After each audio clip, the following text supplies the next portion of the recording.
Ako, kinabahan ako. Akala ko talaga mabubuko na tayo. Sinabi ko na sa'yo eh. Tigilan mo yung kadadaldal mo. Walang dapat makaalam nito. Ang tagal kong pinlano to. Pero Miss Betilda, wala namang sikretong hindi nabubunyag. Kaya, Diyos ko, walang araw malalaman din ni Sir Armani ang pinagagawa mo. Kaya dapat handa ka. Hindi ito dapat malaman ni Kuya. Dahil makukulong ako. Ang tagal kong ginawa to at hindi ko papayagan makulong ako dito. O di dapat gumagawa na po kayo ng plano para hindi kayo mapagbintangan kapag nagkabistuhan. Ano ba gusto mong sabihin? Dapat hindi ikaw ang aamin ng anomalya. Kay Sir Armani, dapat iba yung pagbintangan niya.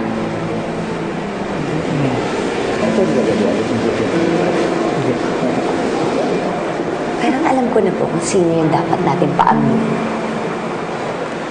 Sigurado ka ba dyan sa plano mo yan? Miss Betilda, hindi ba maganda kung ibintang natin kay Destiny Rose lahat ng mga anomalyang ginagawa mo dito sa kumpanya? Kasi isipin mo na lang kapag ibinintang na natin kay Destiny Rose lahat, di magagalit sa kanya si Sir Armani.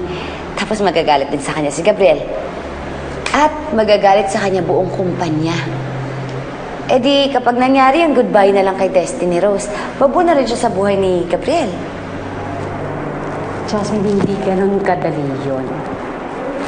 Kailangan pagplanuhan natin para maituro kay Destiny at siya ang mapagbintangan.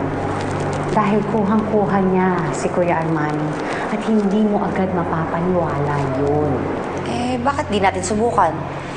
Alam niyo, Miss Betilda, kung maraming ebidensya, imposibleng hindi maniwala si Sir Armani sa atin.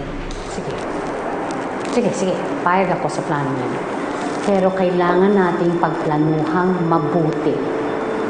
Kailangan ngayon pa lang, magplanta na tayo ng mga ebidensya para ituro kay Destiny.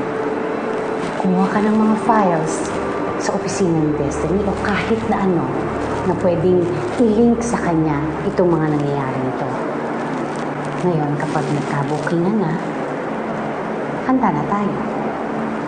Handa na tayo magpasabog kay Destiny Rose at kay Kuya Armani. Sige, gagawin ko po yan.